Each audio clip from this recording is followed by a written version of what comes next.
Hi my dear viewer, আসসালামু আলাইকুম। আমি সাদিয়া আসলাম কুকিং টুকুংয়ের পক্ষ থেকে আজকের এপিসোডে আপনাদের জন্য নিয়ে আসলাম 10 মিনিটে কীভাবে পারফেক্ট সুস্বাদু মিষ্টি তালের বড়া তৈরি করবেন এই রেসিপিটি। তালের বড়া তৈরি করা অনেক ঝামেলা অনেকে মনে করতে পারেন, কিন্তু আমি আজকে আপনাদের সাথে শেয়ার করতে চলেছি কিভাবে মাত্র 10 মিনিটে পারফেক্ট সুস্বাদু মিষ্টি তালের বড়া তৈরি করে নেবেন। তালের বড়া তৈরি করার জন্য প্রথমে একটা মিক্সিং বোলের মধ্যে নিয়ে নিচ্ছি তালের গোলা। এখানে আমি ফ্রেশ পাকা তালের গোলাটা ব্যবহার করছি। এর মধ্যে দিয়ে দিচ্ছি স্বাদ মতো চিনি। 1 কাপ পরিমাণ তালের গোলা নিয়েছি, এর মধ্যে দিয়ে দিলাম হাফ কাপের একটু বেশি পরিমাণ চিনি। দিয়ে দিলাম হাফ কাপ পরিমাণ চালের গুঁড়া। 1/4 কাপ পরিমাণ এখানে নিয়ে নিচ্ছি সাদা আটা। তবে চালের গুঁড়া পরিমাণটা লাগলে আমি আরেকটু পরে অ্যাড করে নিব। 1 চিমটি পরিমাণ লবণ দিয়ে সবগুলো উপকরণ হাত দিয়ে ডলে ডলে খুব ভালো মতো মেখে নিচ্ছি। প্রথমে স্পুনের সাহায্যে একটু মাখিয়ে নিয়ে তারপরে খুব সুন্দর মতো স্ট্রেনার দিয়ে মেখে নিয়েছি। একেবারে পারফেক্ট গোলা তৈরি করতে হলে কিন্তু খুব ভালো মতো ফেটিয়ে নিতে হবে।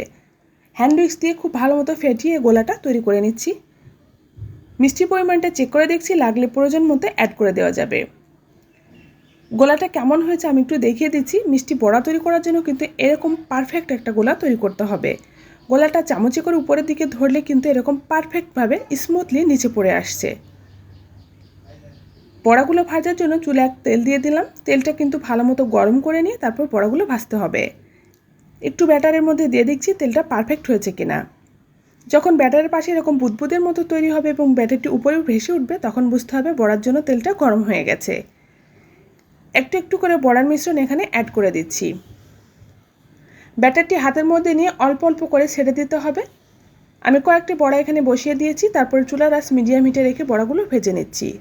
চুলার আঁচ কিন্তু একেবারে হাইটে রেখে ভাজা যাবে না, তাহলে বড়াগুলো উপর থেকে লালচে হয়ে যাবে এবং ভেতরটা কাঁচা থেকে যাবে। এটা যেহেতু আটার তৈরি বা চালের গুঁড়ার, এটা একটু সিদ্ধ করতে হবে। এজন্য মিডিয়াম হিটে রেখে একটু সময় নিয়ে লালচে করে বড়াগুলো ভাজতে হবে। যত লালচে করে ভাজা যাবে বড়াগুলো কিন্তু তত মচমচে হবে আর ভেতরটা নরম হবে, খেতে অনেক ভালো লাগবে। অনেকে হয়তো বা ভাবতে পারেন বড়া ভাজতে তো অনেক ঝামেলার ব্যাপার। ভিউয়ার্স, মাত্র 10 মিনিটের মধ্যেই কিন্তু এই তালের বড়াগুলো পারফেক্টভাবে ভেজে নিতে পারবেন। সুস্বাদু তালের মিষ্টি বড়া কীভাবে তৈরি করলাম দেখে নিশ্চয়ই বুঝে গেছেন। আশা করছি আপনাদের অনেক উপকারে আসবে। ভিউয়ার্স, উপর থেকে একেবারে মচমচে আর ভেতরটা দেখেন একদম সফট। খেতে কিন্তু ভীষণ মজা লাগে। এই তালের বড়াটা কিন্তু বাইরে রেখেও আপনারা 1 সপ্তাহের মতো খেতে পারবেন। এটা ফ্রিজে রাখার কোনো দরকার পড়বে না, একদমই নষ্ট হবে না, স্বাদটাও একেবারে পারফেক্ট থাকবে। ভিউয়ার্স, তাহলে বাসায় ট্রাই করে দেখুন। আজকের মতো এখানেই বিদায় নিচ্ছি। সবাই অনেক ভালো থাকুন, সুস্থ থাকুন। আল্লাহ হাফেজ।